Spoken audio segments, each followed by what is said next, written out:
We are live. Welcome everybody. Thank you very much that you are here. Welcome our friends from all around the world.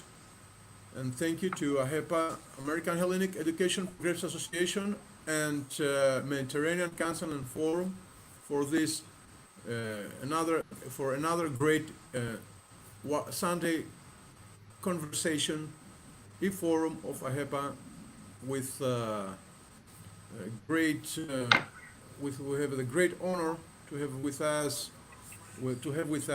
great friends and unique, allow me to say, global experts.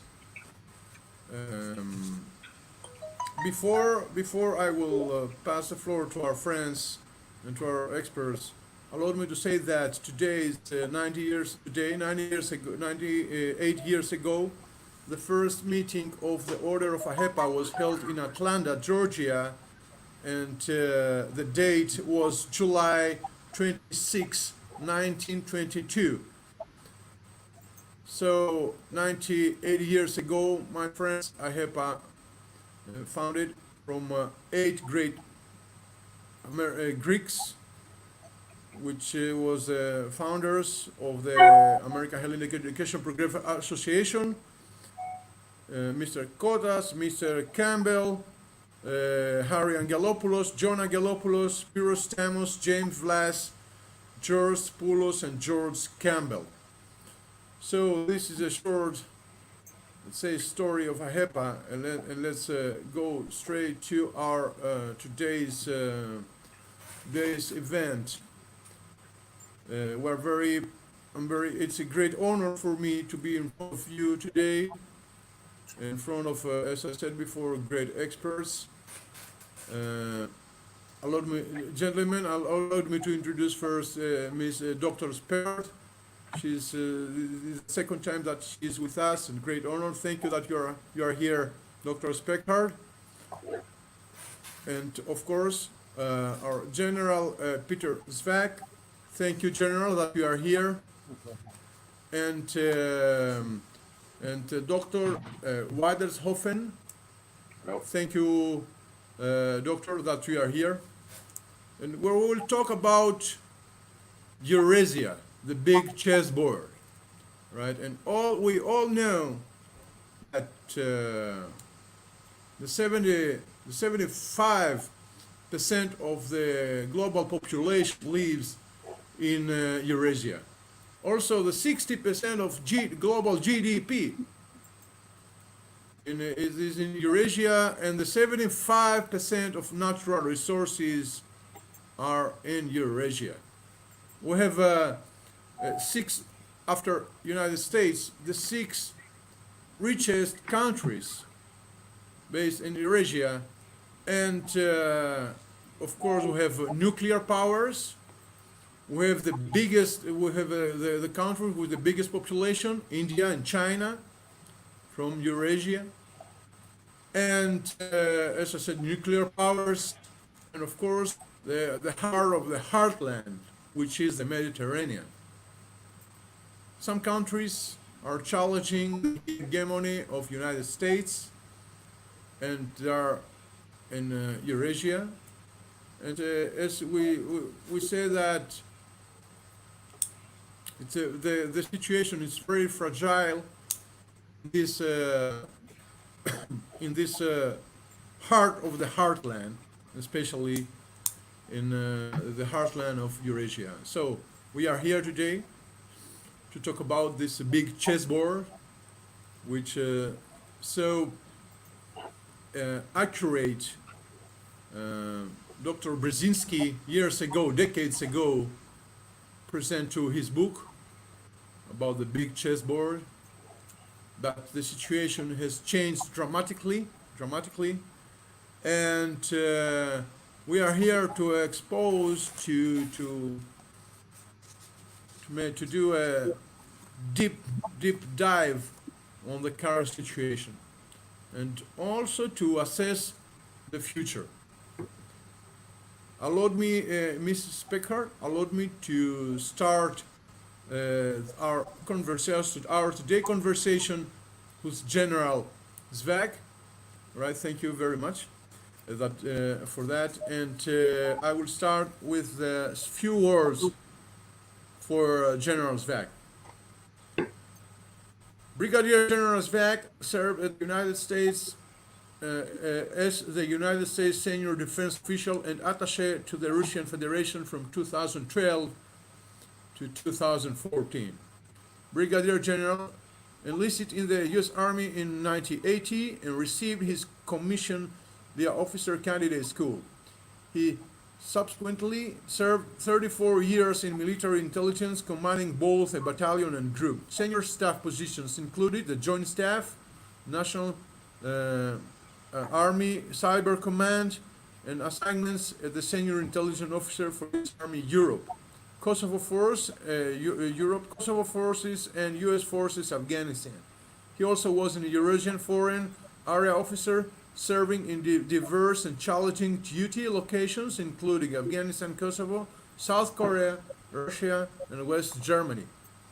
After his military retirement, General Zwack worked from 2015 to 2019 as the Senior Russia and EURASIA Fellow at the Institute for National Security Studies at the National Defense University. General Zwack, welcome. You are live from Washington as Ms. Speckhard. She's live from Washington as Mr. Dr. Weidershofen. He's live from Netherlands. Welcome, General, and please say a few words about this big chessboard, which is the key for the future. I believe that this subsystem that we have in the Mediterranean is a small subsystem. It's a small part of this big chessboard. When we are talking about the chessboard, we're talking about these huge superpowers. The United States, and now we have the, let's say, the alliance of these superpowers, Russia and China, right? That is something very, very interesting. So, what is about this chessboard from your perspective, General? Welcome again. Andreas, thank you very much for your invitation. Honored to be with you and your audience. I hope to be able to give you some useful and credible perspective.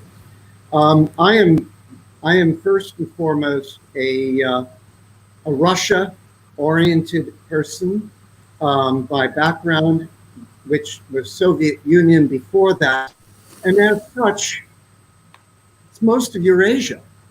So I will try to talk about this gigantic landmass that is about 11 time zones from east to west, and for the world, for the Americans, to try to understand the size of from the Pacific to the Bering Sea in the Atlantic is extraordinary as far as trying to manage this vast area. And not only is it vast from east to west, but north to south. From the south, you're bordering China, the lands of Central Asia, and down through Europe into the Pacific, but also all the way up to the Arctic. And when we talk about Eurasia, I think we're always looking south, and I think we also have to remember that that is part of the, if you will, the puzzle that you described. I think that when looking, I'll take it from a Russia perspective and then try to take a walk around what I would call the periphery. In a Russia with this enormous country, 11 time zones, is about a population of 145 million people. What is 145 million people? It's about 40% of that of the United States. It's about 1/3 of the European Union, and between 1/8 and 1/9 of their neighbor, the People's Republic of China, and a little bit shorter than that with India. So this is a country that's doing a lot of balance. It is, if you will, the northern latitudes of Eurasia, and the security and economic and demographic dilemmas are much different to the far north than down to the south. And the other thing, Andreas and friends, as we talk about Eurasia, you're dealing with the histories and cultures and religions of not just nations today, but these are civilizations that go back millennia. And we would look at often, you know, especially in Europe in World War II, we would look at the world in the context of ideologies: fascism, communism, socialism, imperialism. But today, it's out there, but those are kind of secondary to the bigger issues, which you see in Eurasia, which I believe is more about resources, water, oil and natural gas, and philosophies. They are nations. I think that look at the world philosophically different, their neighbors differently philosophically than just ideologically. And I think you see that playing out with the United States and China, China and the Russian Federation, and then a number of other nations are there. Geography never changes, but the circumstances do. And the history should not, but as you have different nations and regimes and narratives, history changes too. And I worry that that is happening as we're watching today. So when you look at this map of Eurasia, I asked you just to digest it. You've all seen this map hundreds, thousands of times. Just kind of look at its breadth and look, oh my God, what does it encompass? The civilizations, as I said, that it encompasses, the philosophies today that it does. And it is also, as farther south you get, hyper-populated. And again, I worry about resources. And 6 of the major countries of Eurasia are nuclear armed. And so this is a devilishly complex place when you have the clash. I know it's cliche, but you have the clashes of not just what been said in the past of civilizations, but also philosophies rising again. We can talk endlessly about the various eaches of the countries. I would like my colleagues to speak as well. I know that there is going to be a question and answer. We'll speak as one now, United States, from the United States. We are not, if you will, terrestrial Eurasian nation. Our interests and extension, and you can even make the case through Alaska and through, by extension, and our allies in Europe, that we are also in part a Eurasian nation, and our interests and concerns are indeed that. And is one major, huge reason we're also involved. I will stop here, turn it over to our colleagues, and I know that the question and answer will be really good.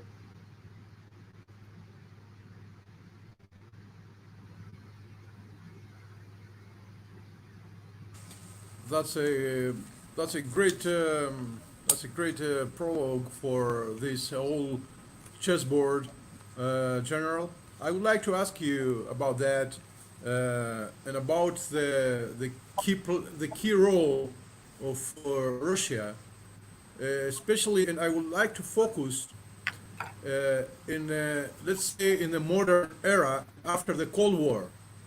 After the Cold War, we see that we see organizations like Shanghai Corporation and like nuclear support group, nuclear supply group, and especially after the Helsinki meeting of 2018 between the President Trump and the President Putin.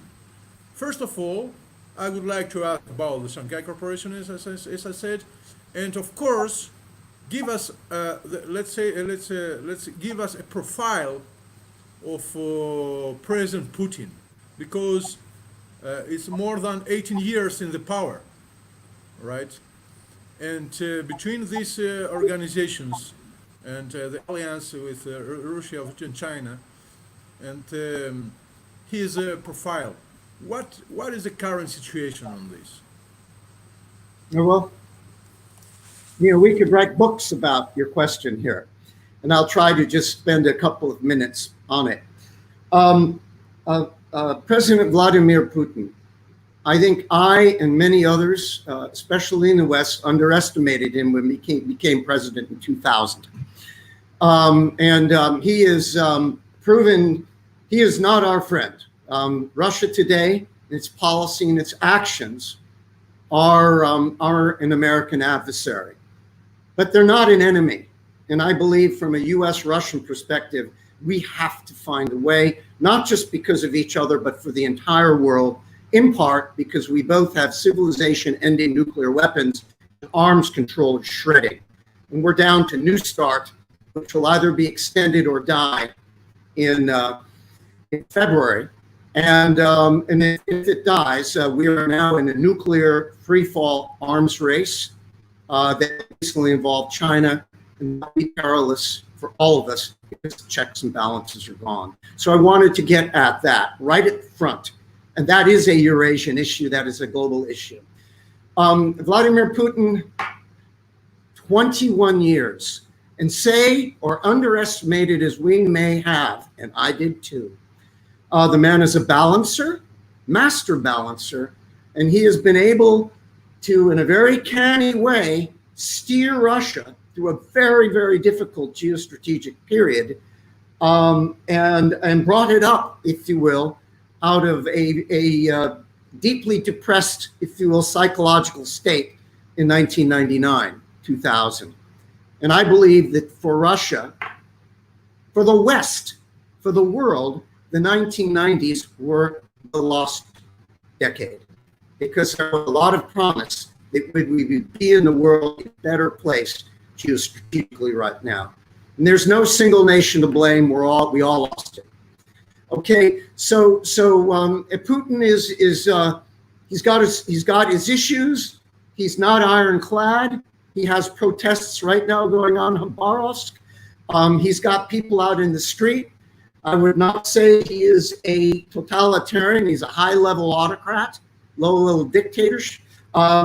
Russians get out on the street and protest like they never would have done in the Stalin or deep in the Soviet period. They would have been carted off to the Gulag and shot.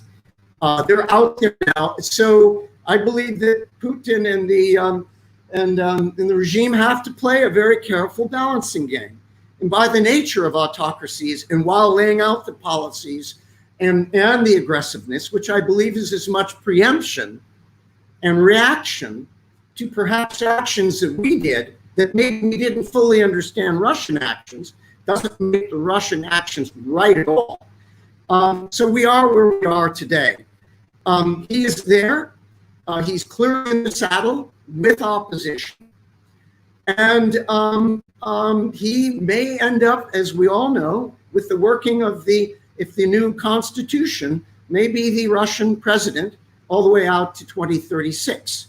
Now, a lot can happen between then and now. Remembering Russia has had, with all the resilience and all the endurance and patience that Russia has, they did snap twice viciously in the 20th century, in 1917, and then between 1989 and 1999. And I believe that the Russian regime, in doing all these things, including Ukraine and all everything, that they're always have a look behind their shoulder at the narod, at the people. But yes, They are definitely, they've taken the initiative and played a tough poker hand about as well as any big nation could with what they had.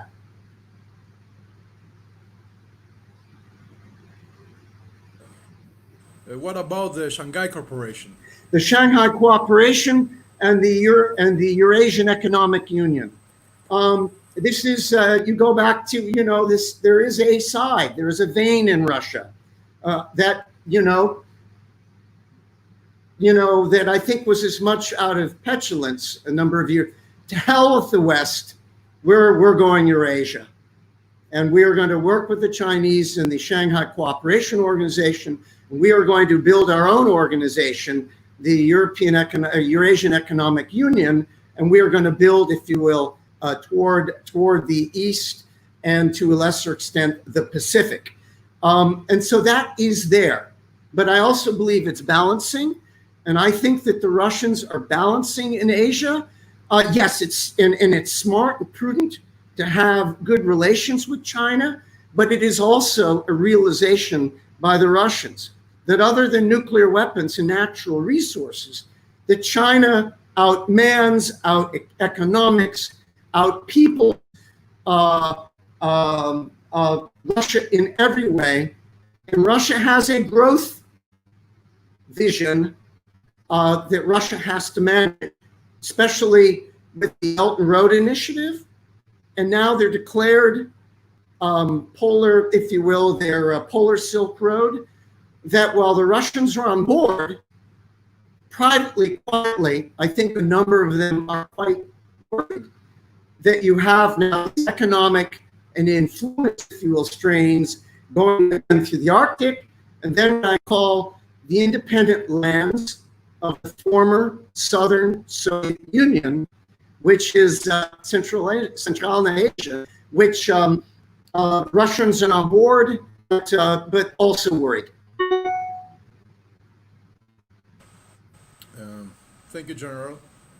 Thank you. It was a very good, let's say, wide picture of what is the current situation and about the President Putin and the, let's say, the East European Union, all right, the East Union, right. I will pass the floor to Dr. Speckhard, and I'd like to ask some questions. But before that, I will allow me to read something about a short resume about Dr. Speckhard.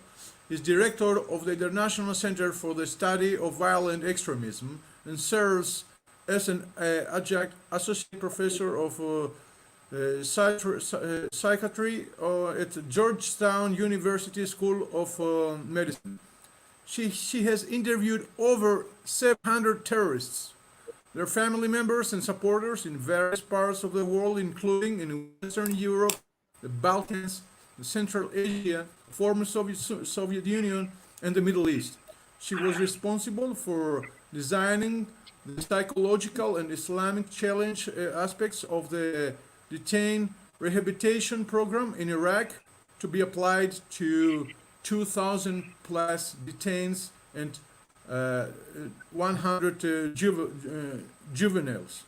She is a sought-after counterterrorism expert and has consulted to NATO, OSCE, and to European Union Commission and European Union Parliament, European and other foreign governments, and to the United States Senate and House, Departments of State, Defense, Justice, Homeland Security, Health and Human Services, CIA, and FBI. I missed something, Dr. Speckhard? That's good. Thank you, Andreas. I always think that short bios are better. Well, it's a great honor for us to be here and in front of you. And I would like to ask you the current situation of the terrorism in the EURASIA, because Okay. and why I'm asking that, it's not only I'm asking that not only because I would like to know the current situation, I'm asking that because behind of the scene, we all know that the terrorism from the sub-Saharan Africa to the Central Asia plays a significant role. And also the countries are linked, huge countries are linked with terrorism behind of the scene, behind of the curtain, or under the table with terrorism. Please explain that to us. Sure, Andreas, and thank you for having me, and yasis to all our Greek listeners. And it was very good listening to you, General.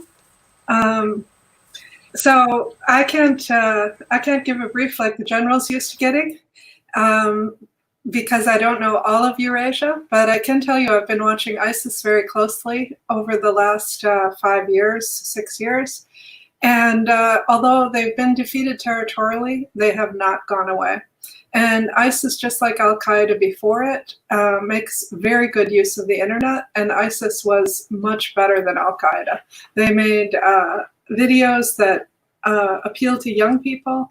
They made memes, and because of social media, they were able to blanket the internet and use the immediate feedback mechanisms. So they could put a message out to hundreds of thousands of people and just sit back and wait to see who liked, who shared, who endorsed or commented, and then they could start talking to those people. So right now we have a sample of 242 ISIS defectors, prisoners, or returnees that I've in-depth interviewed. So that means from a 45-minute to a 5-hour interview, and I'm a psychologist. And when we look at our data and coded it all, we realized that 20% of our sample got into ISIS because they got attracted through the internet. So ISIS doesn't have to be a huge organization anymore. It doesn't have to hold territory anymore. So we have that defeat, and bravo to all the soldiers that worked on that defeat. But all you need is the internet presence and the fact that they had territory, that they did have their so-called caliphate. They play upon that.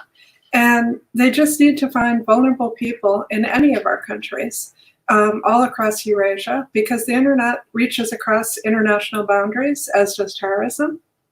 And they have to attract a young person or an older person to make them think, okay, the political grievances in my country are so bad. I don't believe in the solutions that are being offered, if any are being offered. And maybe this is the way to go, particularly because at least they're using my religion if they happen to be Muslim or if they convert. Then, so we know ISIS isn't going away and they still have a strong internet presence. Combine that with COVID, people are at home, isolated, and they're increasingly relying on the internet. So look at us. How many countries are we in today of all the people participating?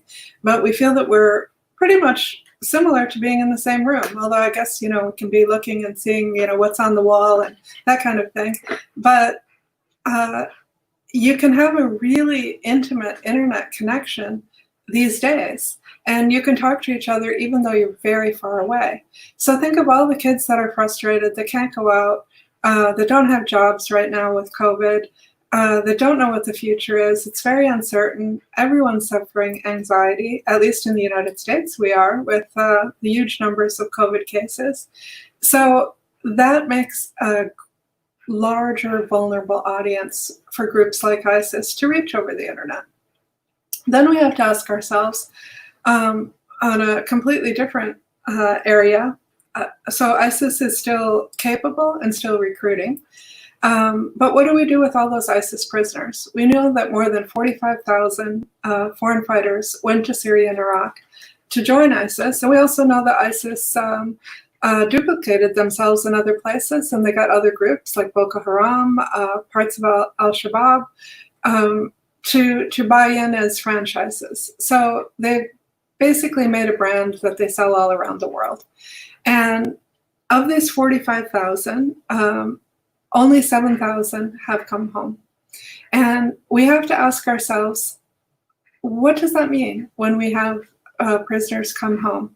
Are they seating themselves? Are they Are they in prisons? Are they living freely because they can't be prosecuted? And what can we find out about these returnees? Are they dangerous or are they totally disillusioned? If they're totally disillusioned, we should be making use of them. And that's one of the things that we do in our project. We get ISIS people to speak against the group. So insiders helping us that we can create counter narratives that speak against the group. But when it was Islamic State in Iraq, the leaders said, break the prisoners out of prison, and then we can increase our ranks. And that's exactly what they did. So Al-Qaeda guys that we've been holding in Camp Bucca, I believe they were in Abu Ghraib at the time, they were broken out of prison. All kinds of prisoners were broken out. Assad also let prisoners out, Al-Qaeda prisoners. But the Breaking the Walls campaign was extremely successful. And now, before Baghdadi was killed, and still now, there are calls to break the prisoners out. Most of the prisoners are being held in northeast Syria by the SDF, or they're being held in Iraq. The ones in Iraq are probably secure, but the ones being held by the SDF are not. We saw Turkey incur in the fall, and it looks like they are thinking about doing the same thing again. They label the Syrian Defense Forces as democratic forces, as terrorist group. They say that they're PKK. They were our ally in defeating ISIS. The Americans work with them, and we don't have any problems with the SDF. They're have a larger group of Arabs than they have Kurds. So this is what Turkey's decided, that they're all terrorists. But nevertheless, the SDF is holding a great deal of prisoners. And we need to think about, if Turkey incurs again, will they get released? Will ISIS make good on its promise of breaking the walls? And then we have to look at what's happening even when Turkey doesn't incur. We see that escapes are happening on a weekly basis from Camp Al-Hol, and they're happening in the craziest ways. And again, it goes back to the internet.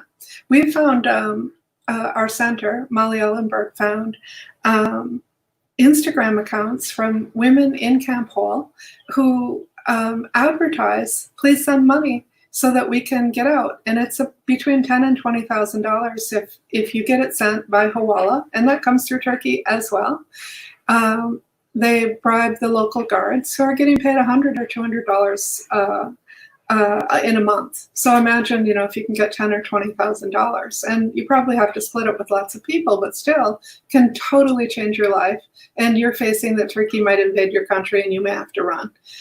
So it's corrupt, but it's understandable. And so these women get money and they escape. They go to Turkey. Some of them go to their consulates and go home. Others, we don't know where they are. And we also have another researcher from another think tank, Vera Mironova, who said that men in Europe are very proud to marry these women as their second wives. So they marry them over the internet, and they send them money to escape as well. But that tells us something really important, that that there's men in Europe that think it's cool to have an ISIS wife from Al-Hol. That's scary. And that means that ISIS is free on the ground and passing money through Hawala to ISIS. The most shocking thing in this regard came last week when a Moldovan woman was smuggled out of Camp Al-Hol, and it was bragged about in the Turkish press that Turkey did it, that the MIT and Turkey and Moldova did this together. I know that Turkey hates the SDF. They think all Kurds are terrorists. Well, I shouldn't say that, but that's how they act, that all Kurds are terrorists in northeast Syria. And this is flying in the face of agreements with NATO, agreements with the UN, and other international agreements that Turkey is a signatory to support the fight against terrorism, to go around the US, around the SDF, and to facilitate an escape through smuggling. It's just simply illegal, and it flies in the face of, are we trying to keep these prisoners secure? And as a NATO ally against that, it's crazy. So the other thing that we need to think about is What are we going to do with those prisoners? Are we just going to leave them in the hands of the SDF? If Turkey incurs again, and when they already did, when Trump greenlighted it, the SDF had to turn to Assad and start to make negotiations. So low on their list of negotiations is, what do we do with these prisoners? It's a very possible thing that the ISIS prisoners would be turned over to Assad. Assad has a history of releasing prisoners when he wants to threaten the world with, you want to deal with me or do you want to deal with terrorists? He also, I mean, not him personally, but his government has a history of extreme torture and extreme abuse. So what are we going to do with these people? And now think about it. They're not just ISIS men, ISIS fighters. There's 8,000 children that are being held by in northeast Syria right now. And 700 to 750 of them are believed to be European. Most of these are really little kids. 3/4 of them are under 5 years old. They're not terrorists. They don't know how to hold a gun. They wouldn't know what to do with a gun if you gave it to them. Then there's also kids that were born from Yazidis that were raped. And there's also Yazidi boys that were kidnapped and brought into the group. These are people that we should feel real pity for and that we should protect. We've seen some countries in Eurasia bring them home. Kosovo brought their wives and children home for the most part. Kazakhstan did as well. The US has a policy of bringing everyone home. We don't have a lot of people in ISIS. And I can see Andreas getting a little nervous, so I'll stop there and I'm happy to answer questions.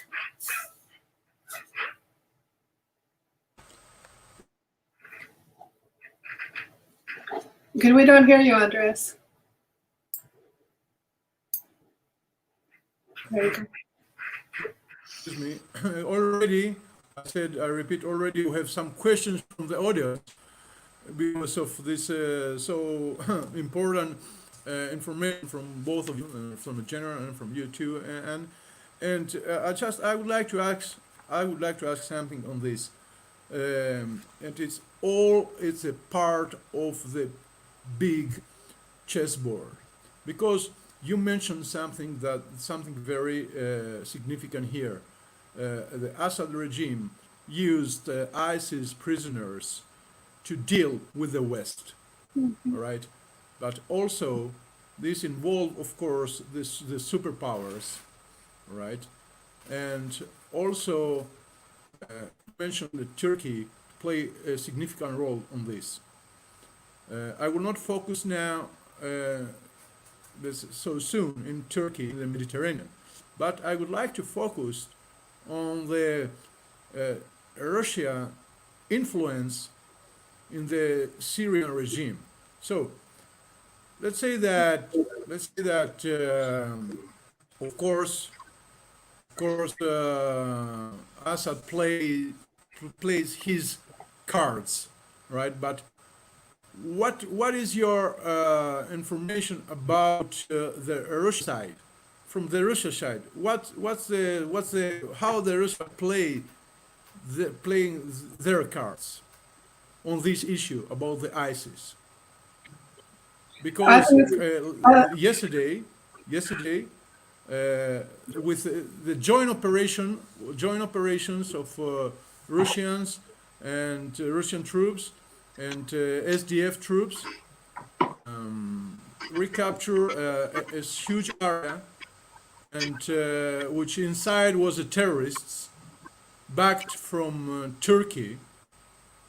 And in this joint, we have a very, let's say, complex situation, because we have seen Turkey troops to operate in the joint operations with Russian troops. And yesterday, we read that Syrian and Russian recapture an area which inside were terrorists. This is a very complex situation. So, what's Russia? How Russia plays their cards? How Russians play their cards on this issue about the Are you asking me? This is for me? Okay. Yes, well, yes. I would say the question is for you. Everybody plays their Yes, cards yes. according to the other powers involved. And when Trump green-lighted Turkey to come into northeast Syria, it drove the SDF into the hands of Assad, which is also with the Russians. And when I was there, I said, well, now I'll be your translator instead of you being mine, since I can speak Russian, although not well. And, you know, just joking, but it has forced the SDF to think about who do they want to be aligned with and who do they want to work with. And Russia came into a lot of the territory that they were controlling. So now we see conflicts between US vehicles and Russian vehicles where they try to hold each other off at the road and things like that. But I think our general is probably much more qualified to speak about Russia's role in Syria than I am. So I'm going to defer to you, General. Oh, you're muted. You're muted. I will pass the.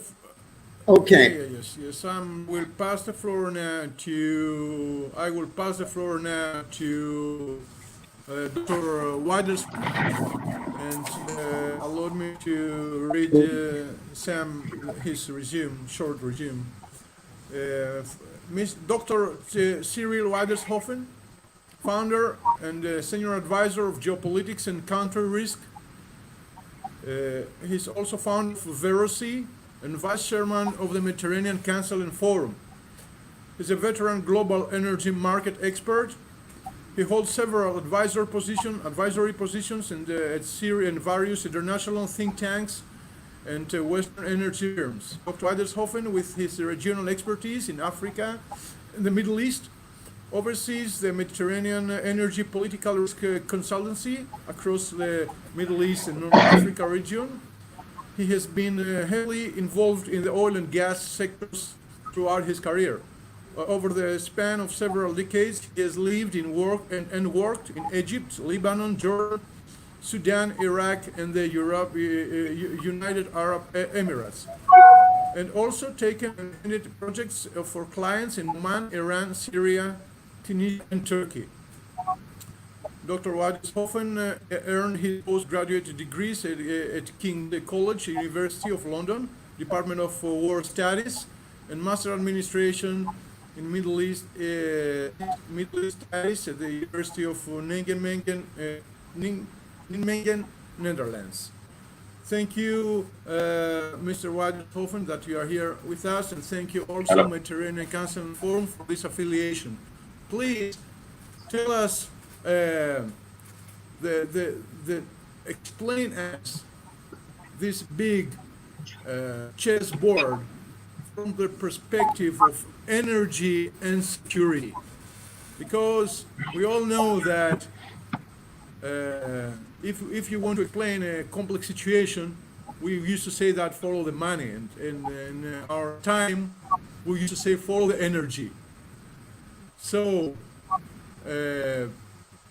explain this situation to us, please. Okay.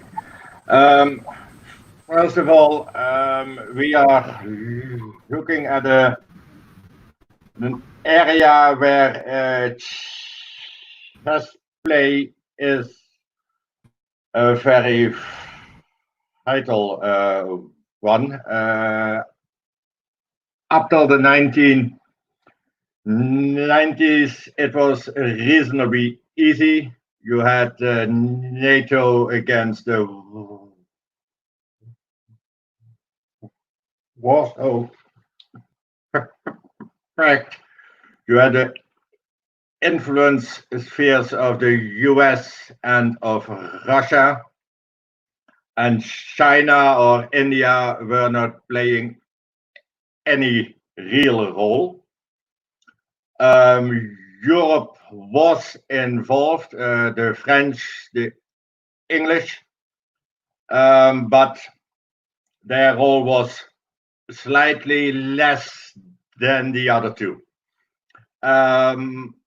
After the 1990s, what some in Europe, because of course I'm from Europe, so I'm not gonna be looking at the world from Washington, but it's closer to us than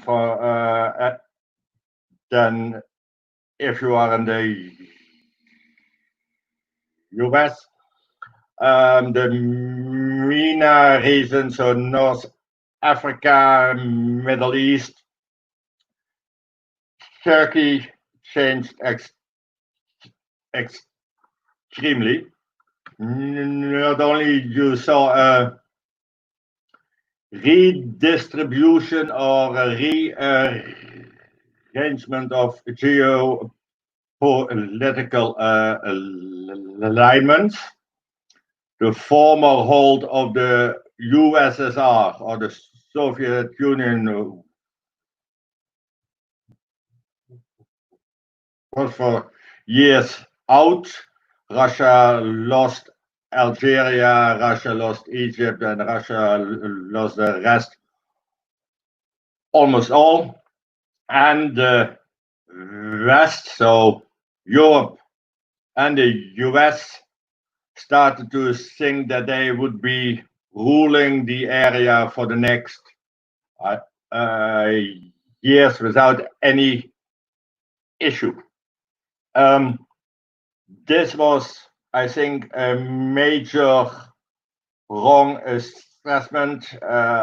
We have seen the retraction of US forces. We have seen the growing idea that the US can deal with the world only by being in the US and not anywhere else.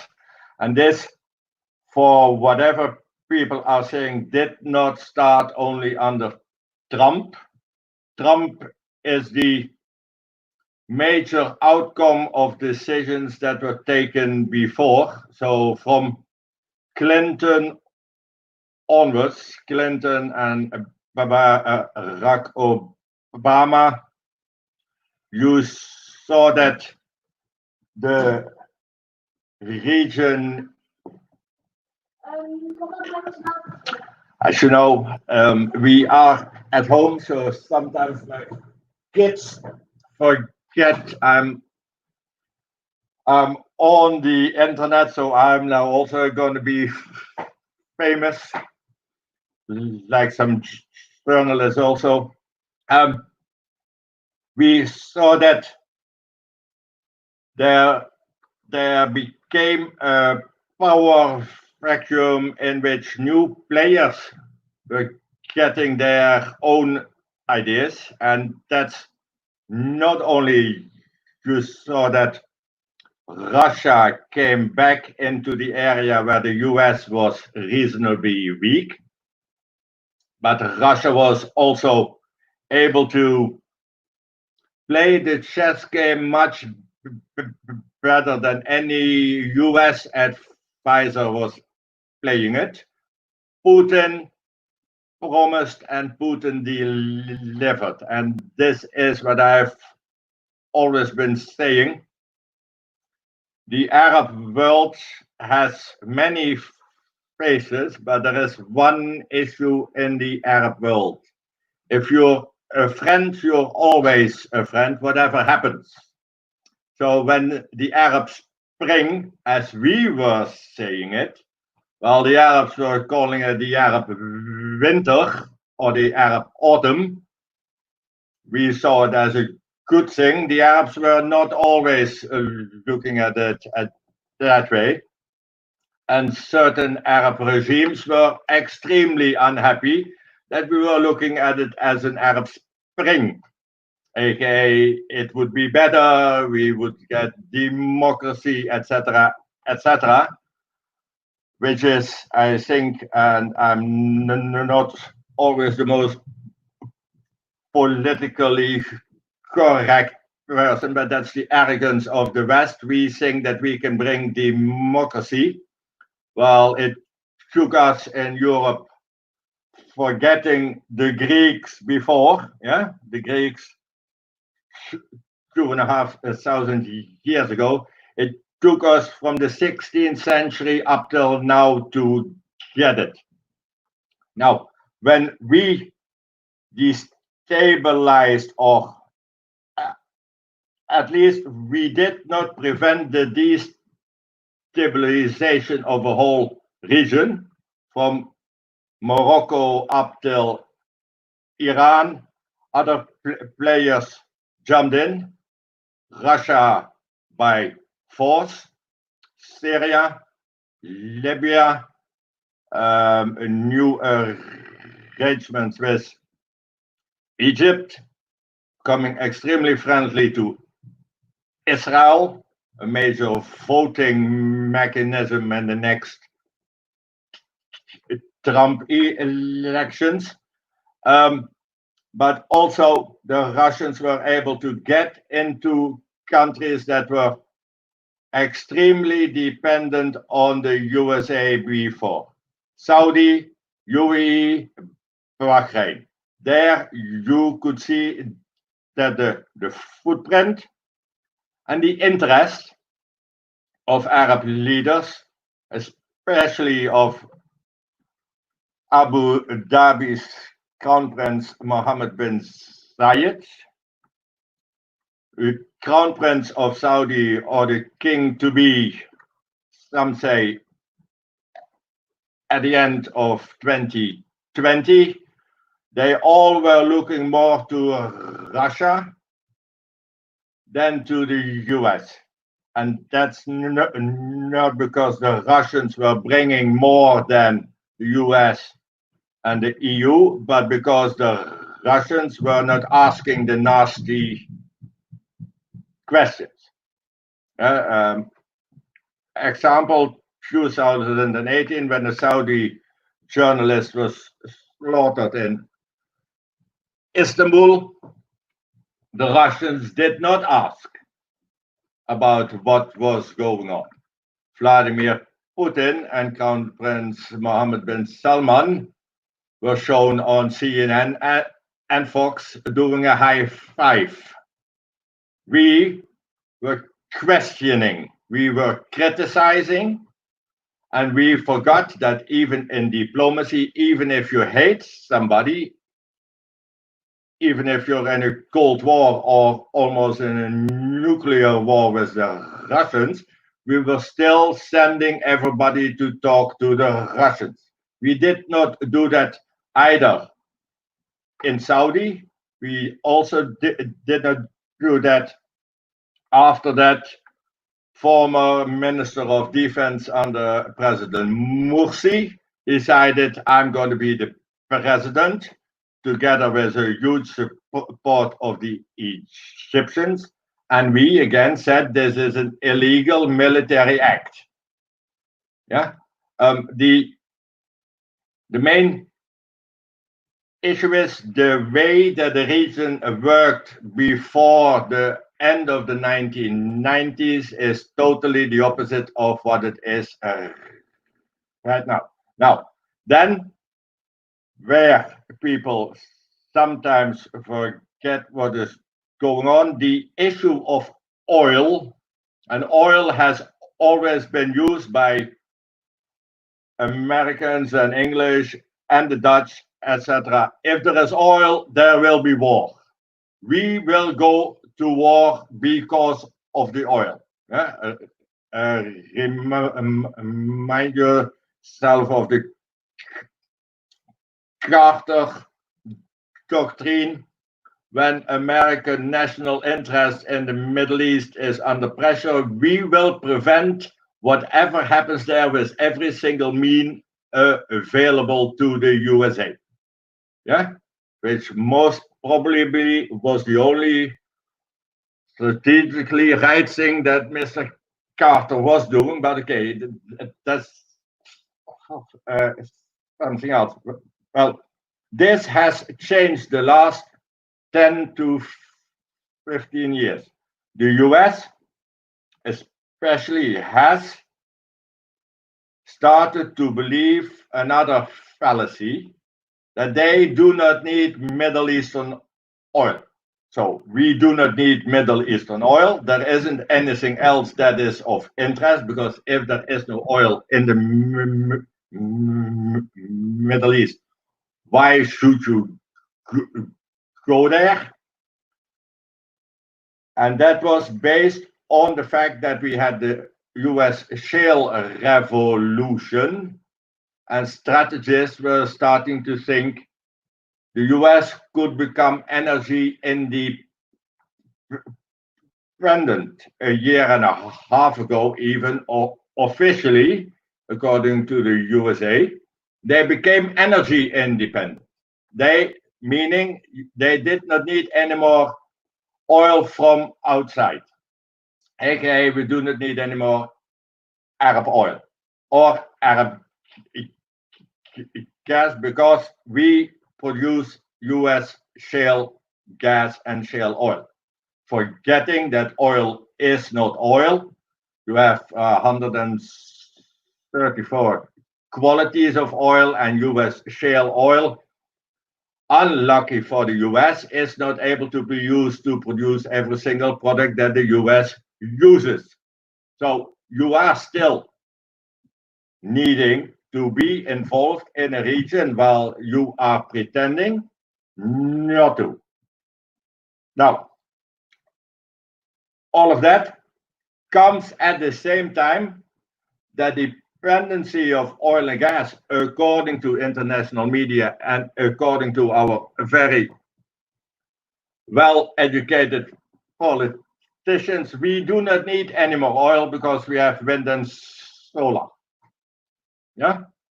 Now, that's again a direct attack, according to the Arab world, on their own future. No more oil means no more revenues.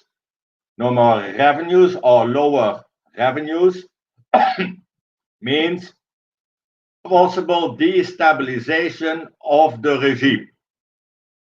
We are talking about a region where you have the so-called rentier state system. You have natural resources, you pump them up, you sell them, you get revenues, and from the revenues, the ruling elite, the royals, the presidents or the dictators are able to provide a financial support for whatever their society needs. Yeah. Now, that's also under question. We saw now, and we will see, that due to COVID and due to demand destruction in oil and gas, poverty in the region increases, instability increases. The research of Dr. Speckhard will need to be prolonged for the next 25 years, because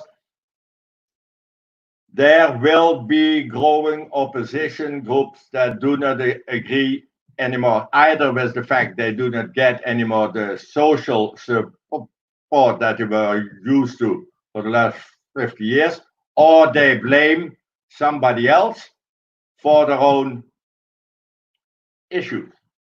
Now, still, that's in the Middle East. That's still, even for Europeans, that's reasonably far. That's the UAE. That's Saudi. Yeah, it's not straight on their own borders. What you see at the same time, even if Europe is increasing its renewable energy production, we are still using oil and gas. Our dependency on Russian gas has even increased. If we really are going to have our Green Deal in Eastern Europe, that will be first a substitution from coal in Poland and Hungary, etc., for gas. The only option to get the gas up there, quick and simple, Russia. And Russia has become smart. Russia thinks we can block certain pipeline systems, and the majority goes by the Ukraine. and they are not so happy with the Russians, so we go via Turkey. Turkey has become one of the major energy hubs for Europe. Whatever we say, whatever I am saying, whatever the Greeks are saying, or the French, etc., for the Balkan region, Turkey is the normal route, the pipeline route to have the gas from Iraq, Iran, and Central Asia, which has increased the stranglehold of Turkey not only on Europe, but has also made it more proactive, aggressive in its geopolitical power projections elsewhere. Turkey itself needs gas and oil. It doesn't have it. Simply said, it doesn't have it. Yes. Dr. Weidershofen, thank you for this very interesting showing of picture the situation of today for Mediterranean, Eurasia, and especially Middle East, North Africa. Let's say energy situation, energy picture, and thank you for the bridge between the key and significant countries like Turkey and of course the Arab states, the Gulf states. So I want to go back to the general. Allow me to go back to the general and link this your previous picture, and I would like to ask the general that we see Russia trying to involve in vast numbers in Syria. We see now Russia involved in Libya, and of course they sell the S-400 missile system to Turkey, which will have a lot of things to say about that, according with acts of Senate and the acts of House of Representatives.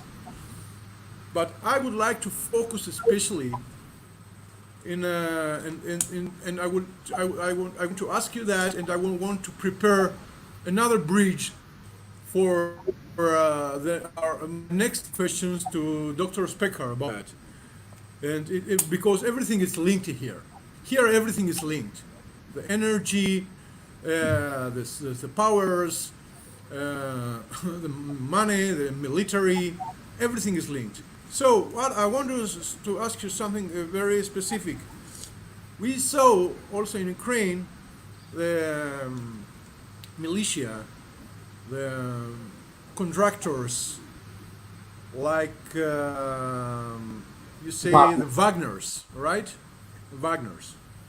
And we saw them in Ukraine, we saw them in Libya, and I would like to add with these contractors also, allowed me to read that in November 17, the chief of staff of Russian army or armed forces stated that a great number of Russian officers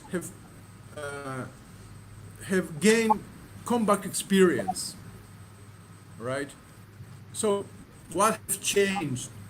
What have changed, and what is changing now?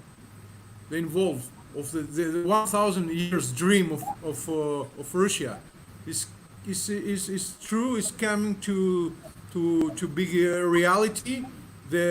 To allow the Russians to came here in Mediterranean, you know what I mean? Through the Wagners, through the experience in Syria, through the involvement in Egypt. What is all about? Okay. let's mention 1,000 years. I think Russians that are really through this realize that an expansion by occupation or ownership is not possible in the current Russian conflict. So they are, in my mind, playing a very tough-minded, times ruthless game of influence.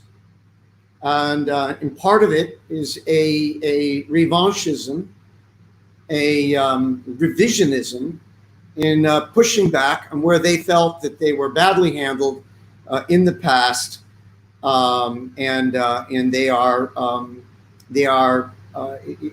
in both the Mediterranean, Africa, Middle East. Really, we would say in the military sense, doing quite a good job in economy of force in multiple places.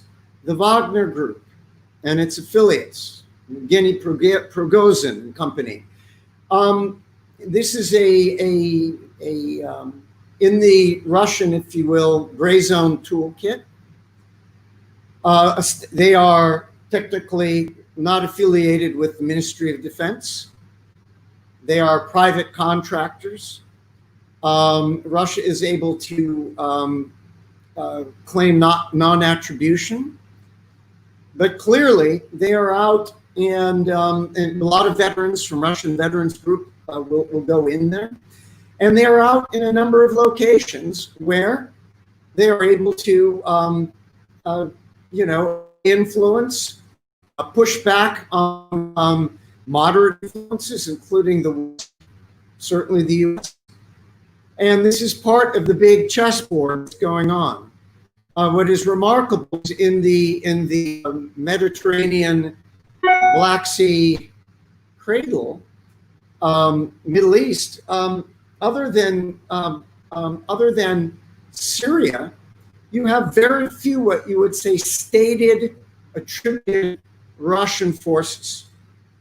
You have other entities like Wagner. 5 to 6, however, thousand proudly attributed, white, blue, and red flag carrying Russia, supporting Assad and working up till now, but still always difficult and always dangerous balancing act in that region. So they have, again, managed. I would say that while the Russians gamble, they really do a calculus in their risk-taking. And we saw that in Crimea. It didn't work so well in eastern Ukraine, but it certainly has worked in Syria.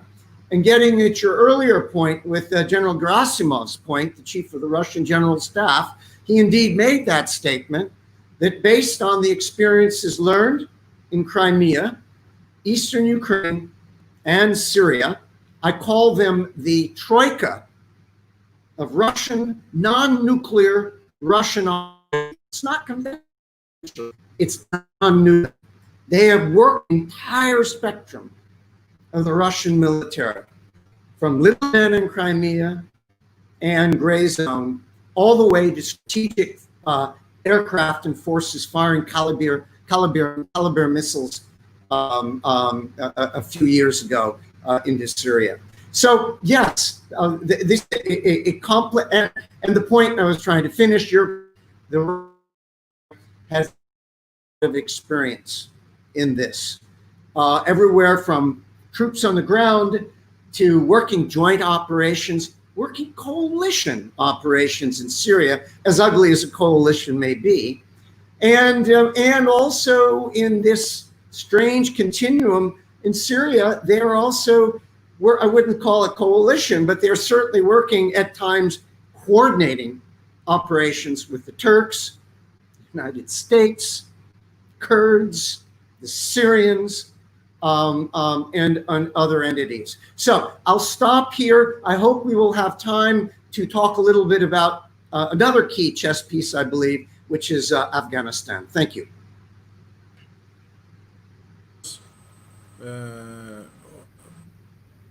Of course, we will talk about Afghanistan, and I will go back to Dr. Speckhard, because as I said before, all this is linked. All these issues are linked, and the point here is that as we see the mercenaries, let's say contractors, right? Because it's mercenaries, it's not a official war anymore. We call them contractors. We see that in these several regional conflicts, wars, these, let's say, contractors playing significant role, right? And as in Syria, we see that in Libya now, and according with the latest information, we see that that Turkey has joint operations, patrolling and monitoring operations with Russia, with United States in Syria, and in Libya they have coalition with the government of Tripoli. But the point here is that Dr. Speckhard, according, as I said, with our latest information, that Turkey use, let's say, contractors, but they're terrorists as contractors, and they pay a lot of money in Syria to use them, and they transfer terrorists from Syria to Libya.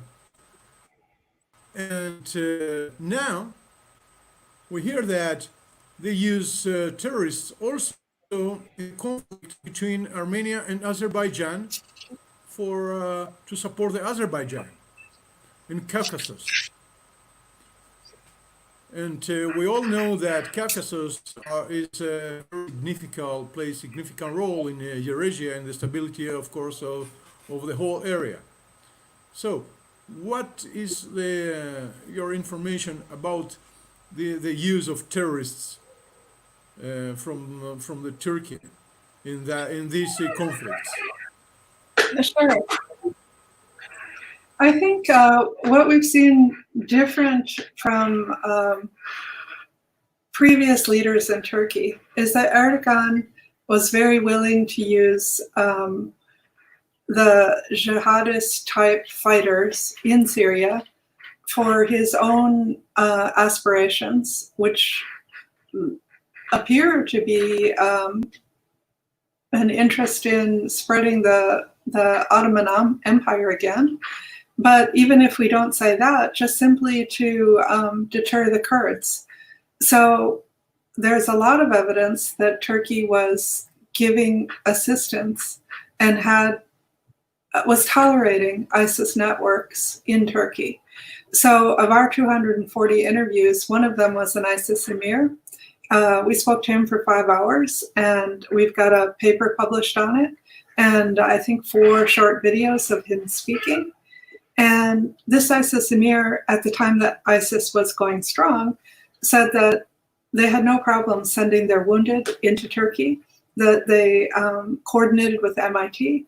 I dubbed him the ambassador to Turkey, the ISIS ambassador to Turkey, because his job was being an ambassador. He said, we don't think that way, we don't use those words. But he would go to Ankara and meet with government officials, and he would also meet with them on the border.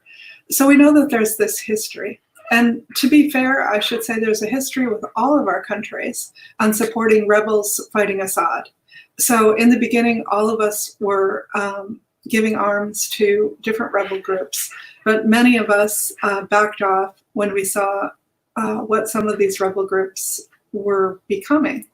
But Turkey, as far as the evidence shows, didn't back off when it came to ISIS because they believed that ISIS could serve their needs. And this is exactly what this emir said, that devil's bargains that ISIS and Turkey made with each other had to do with fighting the Kurds. So now we see it again. In the recent incursion into northeast Syria, Turkey armed what they are calling, I think it's the Syrian National Army. So a new Free Syrian Army in a sense. But there appears to be ISIS elements among them. So people that escaped from ISIS, and you know, we do have to admit some people were in ISIS for a short time and left. They might not be horrible people. They may have been people that thought, oh, this looks like a good alternative to Assad. But nevertheless, it looks like there's some pretty bad elements that are being hired by Turkey. And then we have to also look at their actions. When they incurred, they murdered people. There was a Kurdish politician that was just murdered. And there were YPJ, that's the female Kurdish soldiers, that were beaten to death, stomped, just horrible things that were filmed by these people. They put it on the internet proudly. And now we see in Afrin, and Afrin's been taken, I think, since 2018 by the Turks through their mercenaries. We hear of women being raped and women being forced to cover. And the Kurds are pretty feminist. They're, you know, if you want to cover, you can, but if you don't want to, no problem. And they really promote women's involvement in government. But Afrin has been totally thrown back to the dark ages in that regard, and women are really afraid. And Kurds also have been driven from their homes by these mercenaries. They've been killed, they've been looted, and we see the same mercenaries being hired and shipped over to Libya. So I'm waiting to see what this means. It may just mean that Turkey's using who they can to do their bidding. Or it may mean that over time, these people are getting paid well enough, they're becoming professional fighters, and they're going to stay at it, and with or without Turkey. And so are we creating a new terrorist group or helping an old one resurge? Those are important questions, but I don't think we necessarily have the answers yet, but it doesn't look good. We all know, and who participates to your conversations, your forum, your events, I mean from your institute events, we all know that Turkey provides medicine and recovery for injured ISIS fighters, and also transportation from the Europe to Syria and all elsewhere. You think that this is something that West should be considered about? I'm saying that because before we all know the act of number, I think, 2644 of the Senate, which tried to blockade Turkey and to ask to stop all the links with the terrorists. How possible is that in the near future? I mean, how possible is that to all these terrorists stop who work with powers like Turkey in the Middle East or other powers? And what is your opinion about that? Well, I think we have to recognize that Turkey is an important ally to the United States. They didn't allow us to use Turkey when we had the US-led coalition invasion of Iraq, which, you know, maybe wasn't the best idea anyway. But since that time, we've seen Turkey be less of an ally in the fight against terrorism. And the thing that happened last week, that it was bragged about in Turkish press, and Turkish press is very controlled by the government these days. There's tons of journalists in prison that formerly spoke against the Erdogan government. And so it's worrisome that this is our NATO ally. And do they have other views on ISIS, and are they willing to use militant jihadis to do their bidding? But Europeans don't want to speak up too much to Turkey because they don't want more Syrian refugees flowing in.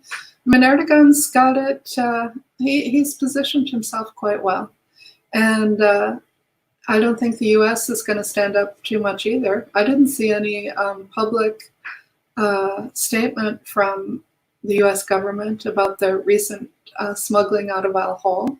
I mean, our troops are there, and we're helping the SDF to run their prisons. We're giving them assistance for that. And then one of our allies smuggles somebody out of the detention. It just makes no sense. But that we don't stand up and speak back to Turkey is probably because all of us see a positive in continuing some kind of relationship with Turkey and see them as a valuable ally. We'll see as time goes by if Erdogan does prove to be an ally, because a lot of these actions don't look like an ally.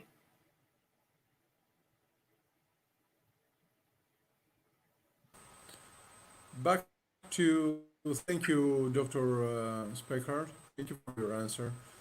Back to Dr. Weidershofen. We see that, again, we are follow the Chessboard here, and we see that China faced a lot of challenges because of COVID, but I'm talking about One Belt, One Road project. The recent information about this project is that it's collapsing. It's collapsing because the prices, the oil prices, and the regional wars, and we all know that it's thirsty for energy. According with your information, what is the latest news for this situation, and how this situation, the new after COVID situation, challenge the superpower, the China, as the superiority of China in the global trade? Okay.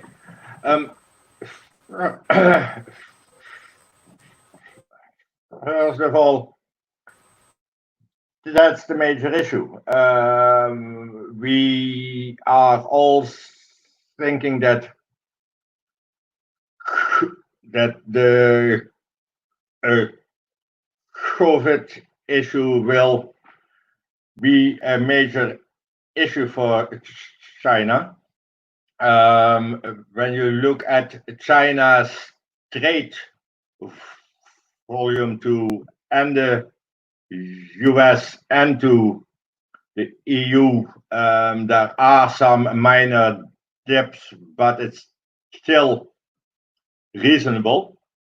Where we should be looking at is that due to COVID, maybe China will get some extra openings that it can use, because we are all looking at China trade and China's thirst for oil. But if I would be looking at China as a European,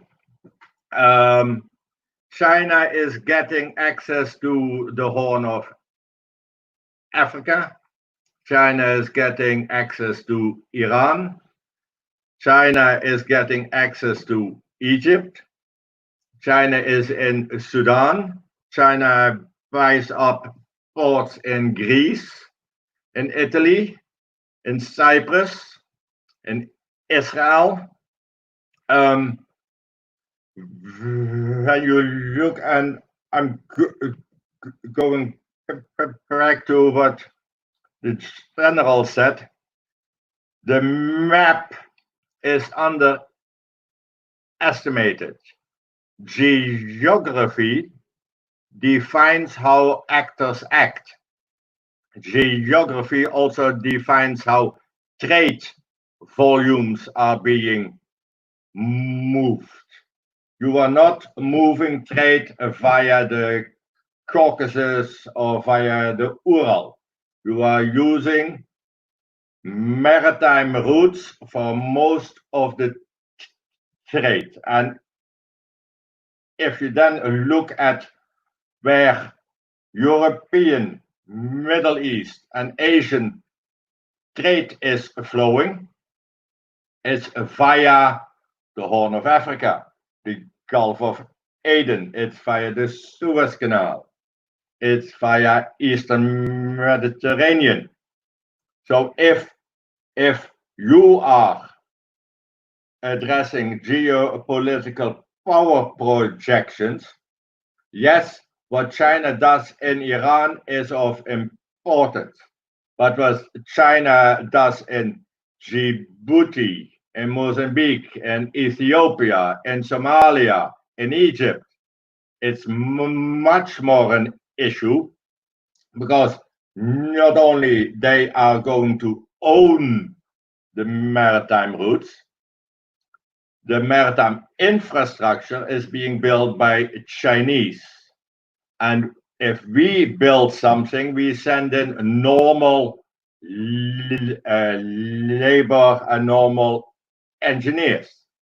If the Chinese send in people that are building infrastructure, it's the Chinese army. We have seen this in Greece. We have seen this in Poland. Even when it's onshore in the middle of an Eastern European country, there is a huge amount of Chinese army personnel building our infrastructure. Imagine you have access to the Suez Canal. You can block whatever you want to block. And it's not that hard. It's also not that easy, but it's definitely not that hard. And if you have the access to the Suez Canal, Horn of Africa, Gulf of Hormuz, you also are able to strangle oil and gas, because the Gulf of Hormuz, the Straits of Hormuz, and the Gulf of Aden, it's not only oil.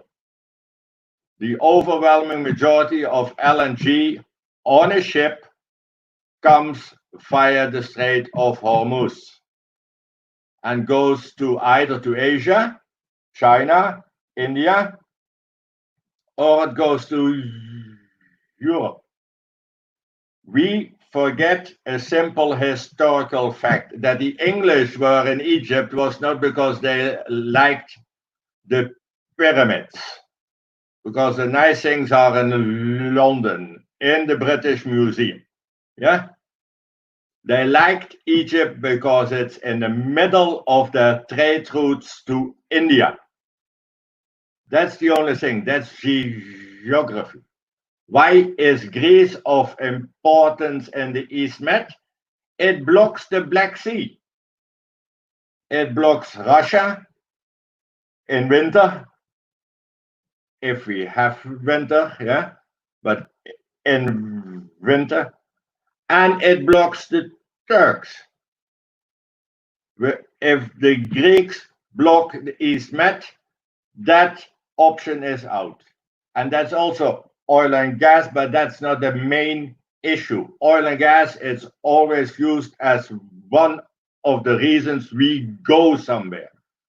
It's not the case. It's much cheaper to be friendly to the Russians because then we get our gas cheap. Be friendly to Iraq and Saddam in 2001, we would have gotten more oil out of Iraq than what we are getting right now. And Iraq would have been stable. When you look at geography, it becomes much more clear. And China's obor is the Silk Route. That's the old idea. If I have everywhere an access, like the English did. The English were putting everywhere some military base. Aden, Oman, Djibouti, Egypt, they could control whatever. If the Dutch wanted to go to Asia, we needed to go via South Africa, which they also asked us to leave. Yeah, it's geography defines how actors are playing out, and what Turkey, Erdogan, because I still hopefully make a difference between Turkey and Erdogan's Turkey. Yeah, Erdogan's idea. Okay, we call it the Ottoman revival, which is strange because it's not a religious leader, and a sultan is also religious, but it's meant to control a certain aspect of a trade route. With obor, Turkey would also become less interesting for Asia, because you can go from Egypt to Greece. You do not even need Istanbul or Izmir or whatever. It's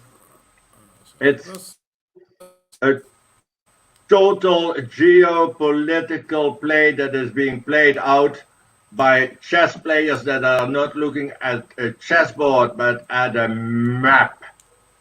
The map is the most important. Where are people playing, and where are the resources? And for China, up to now, COVID could be an advantage because the Greeks are broke, the Italians are broke, the Spanish are broke, Malta is broke, Cyprus is broke. If you do not get European support, thanks to the Dutch, yeah, but then China can get access to trade routes, as access to trade volumes. Owning a port, owning a string of ports. We look as on obor, it's an onshore route. It's not. Onshore is too difficult. Maritime is much more easy. And the Chinese are extremely effective in doing it. And at this moment, it's extremely cheap. COVID has brought the price down of almost everything, not only oil, also of ports and engineers and steel and whatever. It's easier. The main issue is we do not want to look at it. What Dr. Speckhard said, and I've wrote a piece today in this Cyprus Financial Mirror. Europe does not have balls. Europe does not dare to say, from here it's our issue. What Turkey is doing, it's our issue. We are not anymore afraid of Syrian refugees, because the Greeks have been proving to be able to block the border.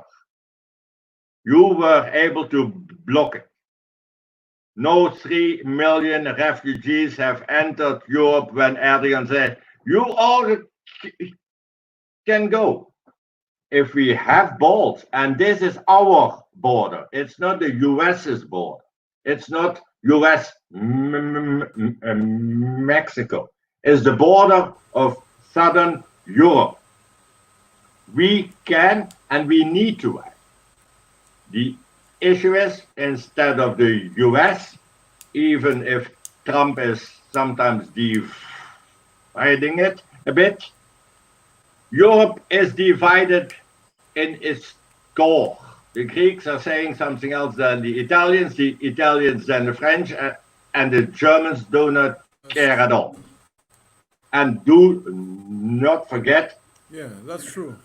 the only issue that Europe really has with the Turks is we have a lot of Turks.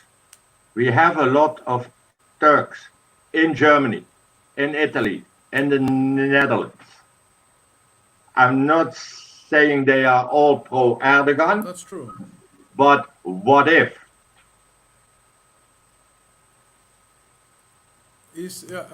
That's true, and really strong words.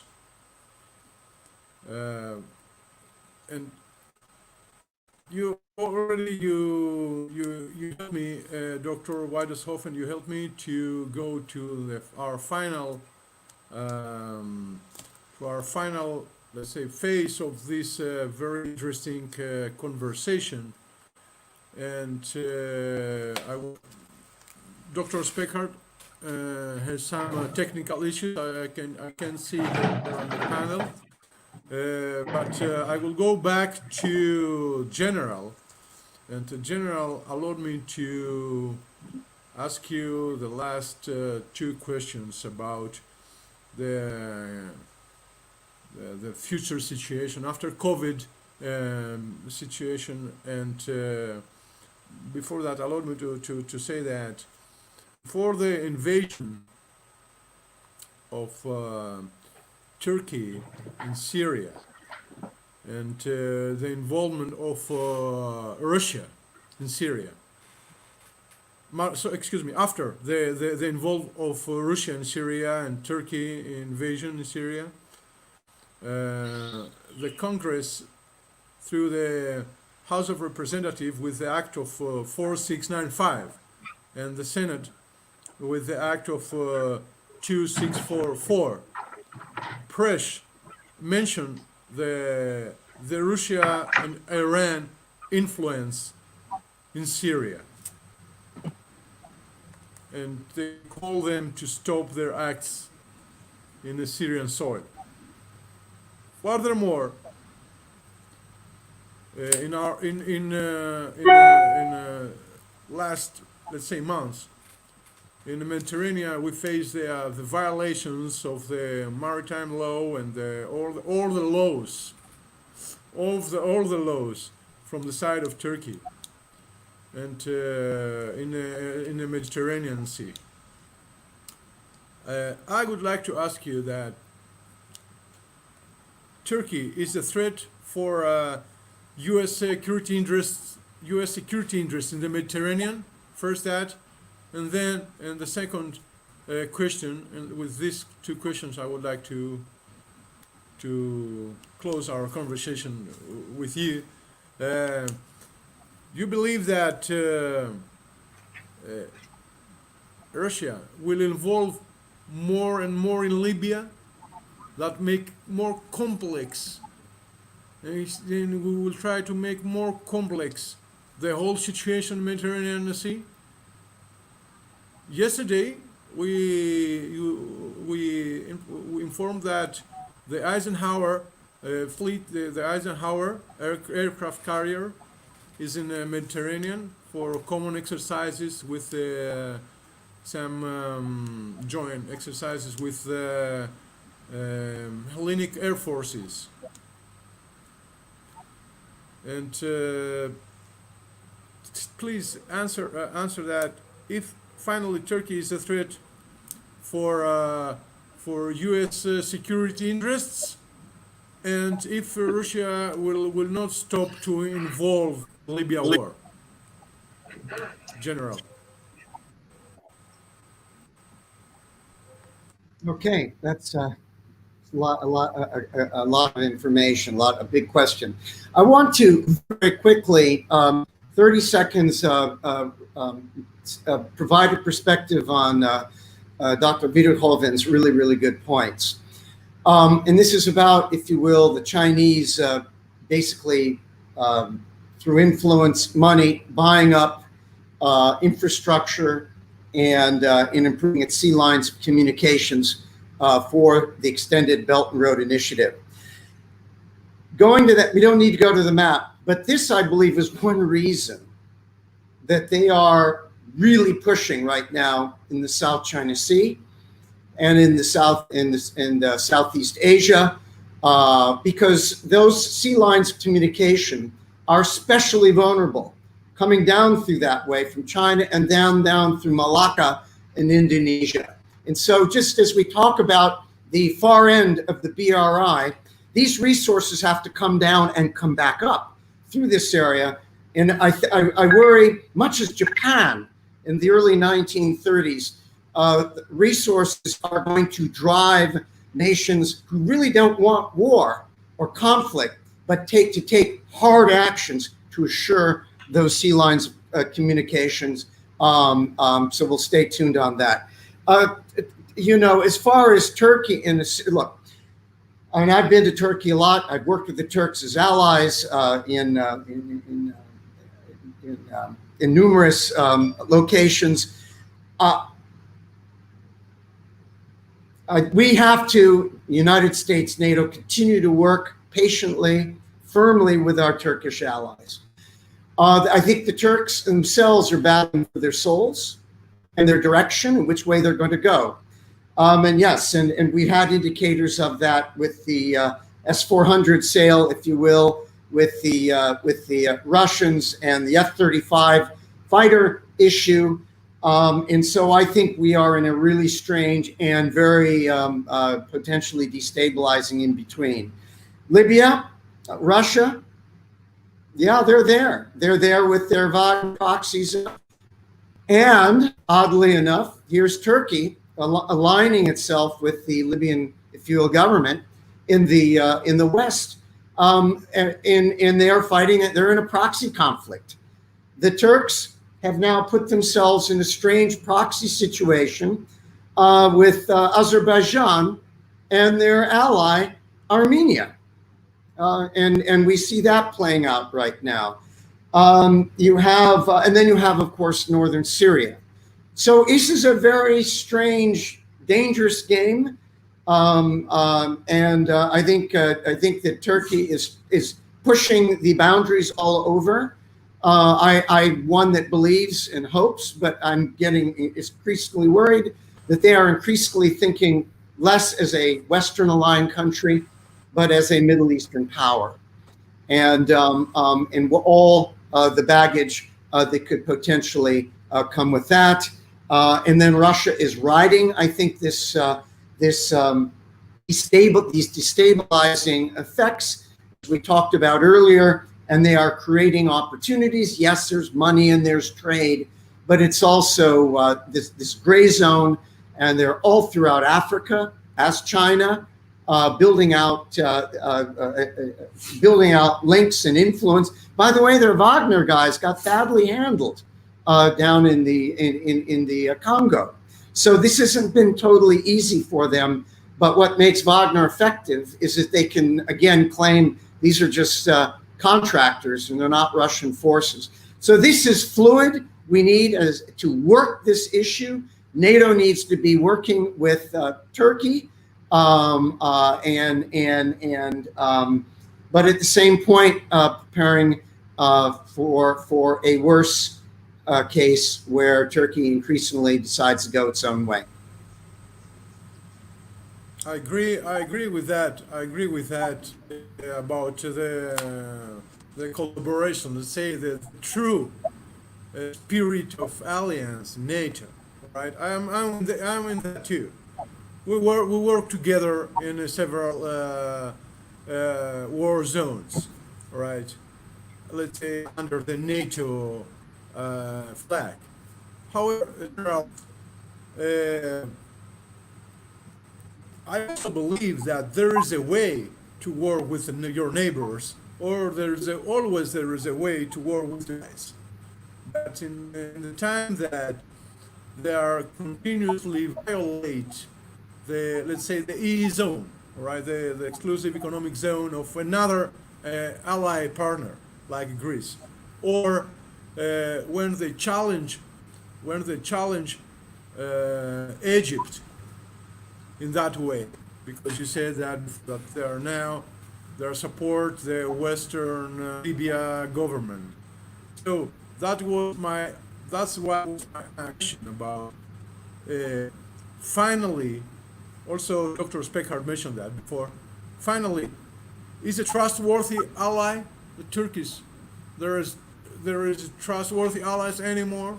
We both know that Russian when the current Minister of Defense, Turkish Minister of Defense, was the General Chief of Staff of the Turkish Armed Forces, he met several times with Russian generals. We both know that. So, and we saw that after those meetings, we are in the phase now that 400 are almost full operated in Turkey. Oh, they are not full operated, but they are arrived in Turkey. That's why the sanctions from the United States side against Turkey, right? So when they continuously violate the articles of our alliance and the maritime law and the sovereignty of an ally country like Greece, which is we should say that, which is a stable and trustworthy ally in the years ago, since the Second World War II, right? So that's why I'm asking, I insist to, let's say, take some, let's say, bigger statement from you. Is this finally a trustworthy ally when this behavior in our to our back, from behind the scenes to our back, when they stamp our back, is this called trustworthy ally? This is my question. Who question to? General. In every instance that I have worked with the Turks, in peacekeeping missions and in NATO missions, they have been trustworthy. When the Turks line up and put a word on something, they're pretty firm. I also, though, worry that the politics of the situation, that politically, it's a different thing.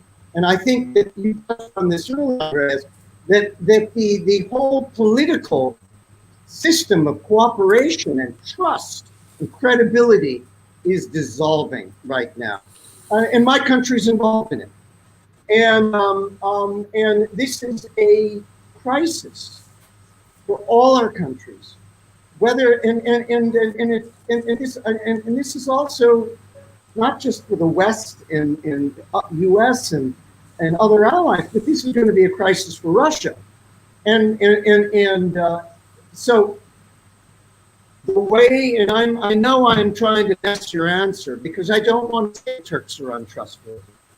My experiences with the Turks have been, but I'm very troubled with the direction things are going, and I just don't trust the politics anymore, and the way politics can be spun and fake news can be thrown out and quoted as such, and into this awful, divisive, and very exploitative period.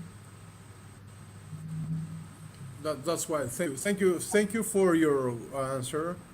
And this is also a point that the Russia influence in Turkey and with, let's say, influence, have influence in NATO through the Turkey back door. You know what I mean, right?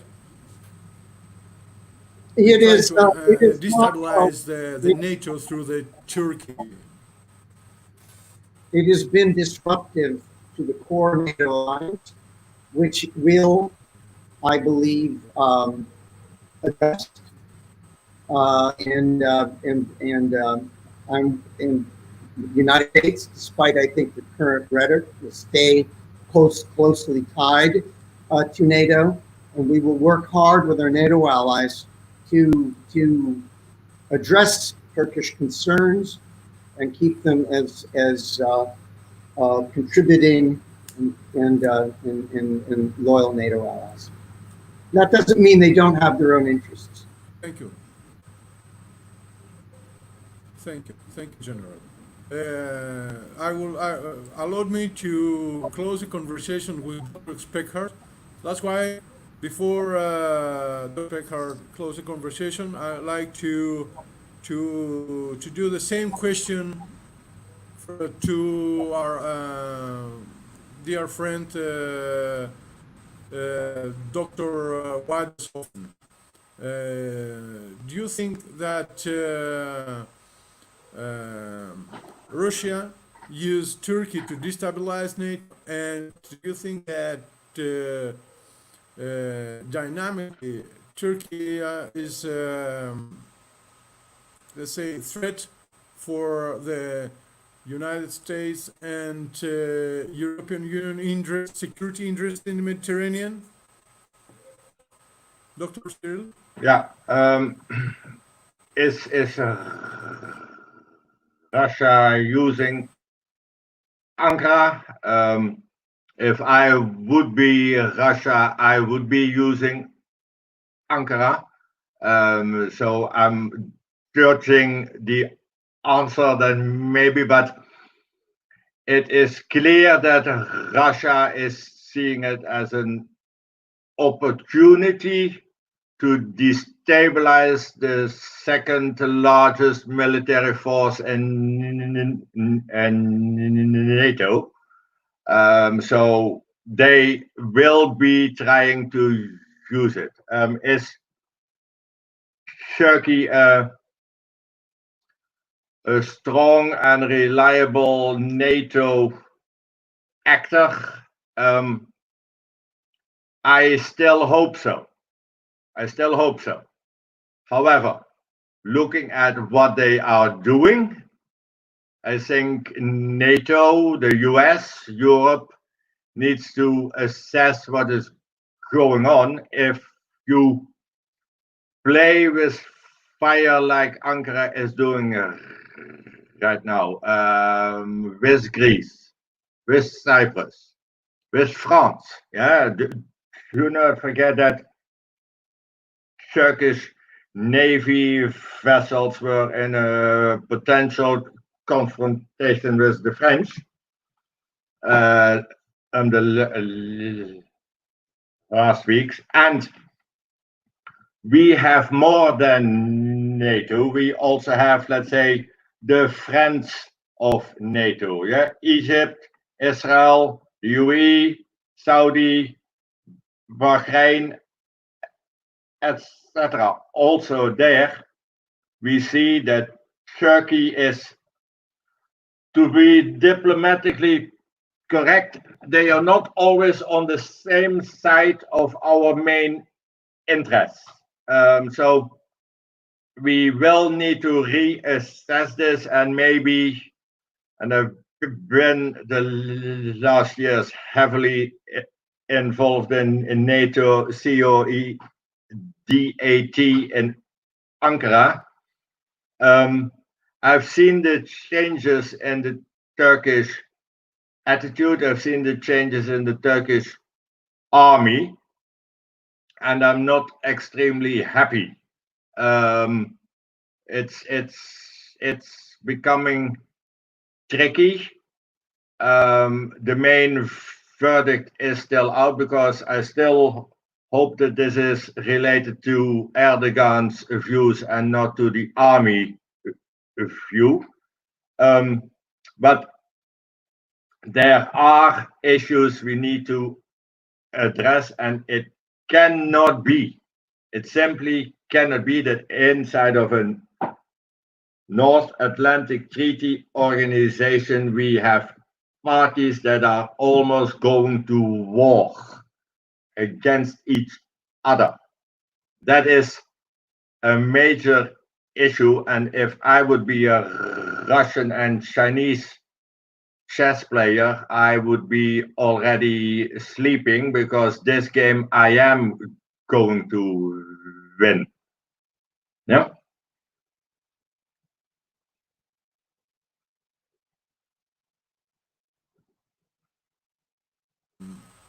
So, Dr. Speckhard,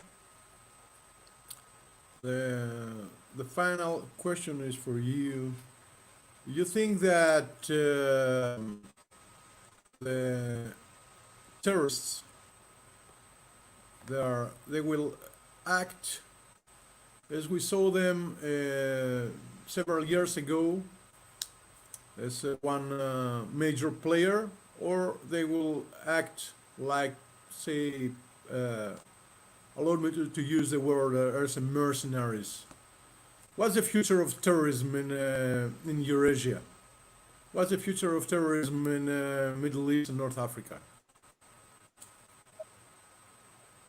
Well, if we talk about terrorism in general, there's so many possibilities of terrorism. I mean, you have fire cells in Greece, and we have the far right acting up all through Europe. So we might get terrorism from groups like that. If we're talking about militant jihadists, Al-Qaeda, ISIS, I think it's going to be internet recruitment, internet incitement, and trying to get so-called lone wolves. They're not truly lone wolves because they're acting under the direction and the encouragement of people that they're interacting with over the internet. But I think that we'll see more of that from ISIS and Al-Qaeda. I don't think they'll ever have a territorial caliphate again, at least not in Syria and Iraq. And then when we think about terrorism, we have to think about all the different countries that have an interest in supporting terrorists. And when we look at ISIS in Syria, Iran might have an interest. Turkey seems to have an interest, and that is worrisome. So, especially when Turkey is our NATO ally. But we'll see. But I absolutely predict that things happening via the internet will increase, not decrease. Because when we were looking at Al-Qaeda, we saw them put out propaganda over the internet, but we saw mostly face-to-face recruitment. When we're looking at ISIS, we see a significant proportion recruited over the internet. And I don't think it's the nature of the group. I think it's more the nature of the internet that has changed so that we can be talking to each other just as we're doing right now in a way that can really promote intimacy. And face it, there's a lot of kids with vulnerabilities. There's a lot of older people with vulnerabilities. And if they get exposed to an extremist group that tries to convince them this is your religion and this is your answer, that's a powerful combination. Thank you. Thank you, Yeah, Dr. I should apologize that I stepped off for a bit. My computer just shut down. I'm sorry. Thank you very much for your participation. Thank you very much for your support. Greetings to our friend, your husband, to Ambassador, and allowed me to say that to pass the floor for 1 minute each for a last assessment to the General Zwack. You have a 1 or 2 minutes assessment for the future in the Eurasia and specific in our region. And then Mr. Wallershofen. General. Okay. Prognosis is not good if stability and peace is our near-term objective, but we have to work the problem. The United States is, with its allies, is in a global competition, if you will, with increasingly adversarial relations with both the Russian Federation and the People's Republic of China. This isn't going to end anytime soon. And as I talked about earlier, there are going to be other drivers in this post-COVID period. And I believe first and foremost, resources. As I've also mentioned, I believe that Russia is balancing a lot of things right now. And through the Shanghai Cooperation and the the Eurasian Act, there is a move, if you will, to Eurasia, if you will, to the east. However, core Russia is more Western in thought and philosophy than anything else, if we're to look at its entity, and 75% of it is in the Urals and to the west. So we've got to work the problem. There are no alternatives. Afghanistan is a problem. There's the United States is eventually going to leave, and Russia and China and Iran and Pakistan are going to have to figure out how to deal with the aftermath. We may keep a counter-terror mission, just don't know. But the Americans are tired, and our allies are tired. And this, and so that's one piece I just wanted to quickly touch on. I'm a NATO guy, and I will look at the Russians and just very quickly say, you know, do you really think Russia that it would be safer in a world without NATO in a half decade or decade from now? And I just throw that thought out. Even with all the Sturm und Drang and issue and in Ukraine and everything else, West needs to maintain its line. We have a lot to work. We got a lot to work about, and it will be interesting to have this discussion in February after the next American election.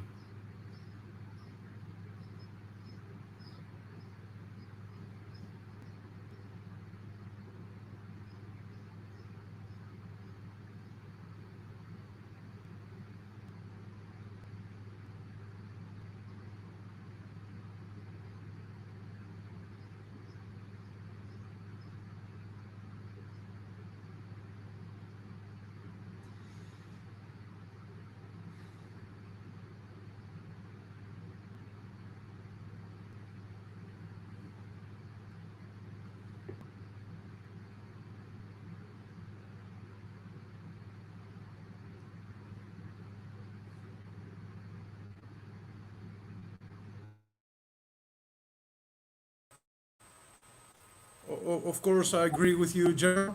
Of course, and I would like to say that we both work in Afghanistan, and we know the influence of Iran and Pakistan, and of course Russia and China, and everybody is waiting the United States leave from Afghanistan to gain again their influence. Thank you very much. A very good point. Dr. Tyrell, the last 2 minutes for your last assessment. Okay, I am still trying to be an optimist.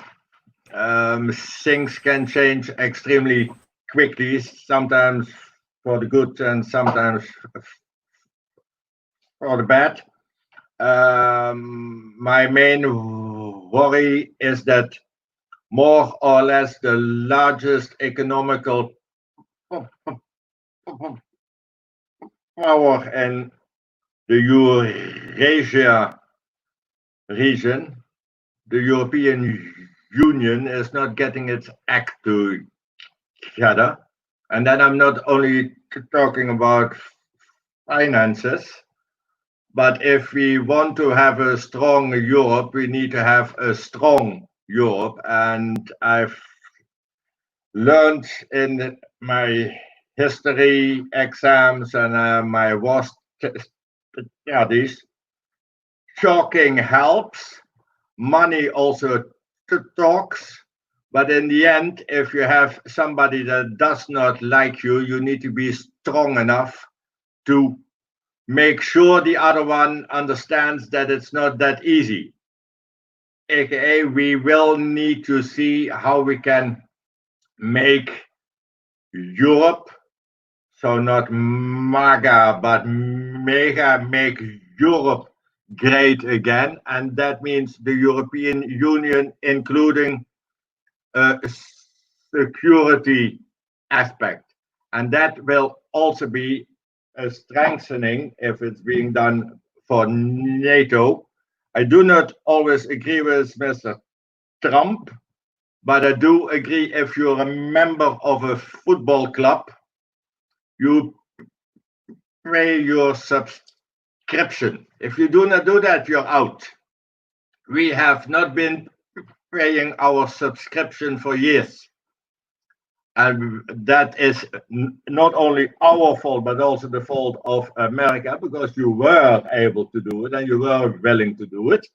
But now we also need to do this because the world has not become safer. The world has become more fractured, and the world is not anymore so far away. Globalization economically was a very good thing, but globalization also means every gate, the gates of Europe, the gates of America are open, also of China and India, etc. But the gates are open. It's easier to address issues when you're not even in the region. Yeah, we still think in a conventional way, but a small-time idiot behind the screen in the middle of Novosibirsk or in Dagestan or in Iran or in North Korea can bring our infrastructure down with one click. That is where we also need to look at. Terrorism via the internet we are looking at. I'm extremely happy, but cyber security, that's still a thingy that we think of when the thing has happened, because it's a cost, and the cost is not nice if you're not able to see it. When you buy an F-35, you can see the thing flying and you think that was an expensive plane, but okay, cyber security is more applicable right now because we have adversaries everywhere, and even inside of NATO, even inside of whichever union we have. Life has not become easier. All right. Thank you. Thank you very much. Thank you very much, Dr. Wandershofen. Thank you very much, General Zwack, for your time. For more than almost 2 hours we are on air. And thank you very much, Dr. Speckhard. Again, it was a great honor to be in front of you, and thank you very much, all our friends and all our the audience who support our events, and stay tuned for our next event next Sunday.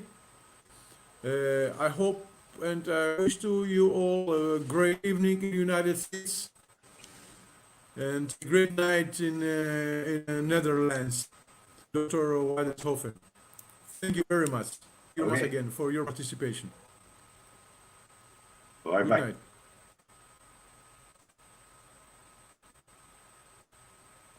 Good night.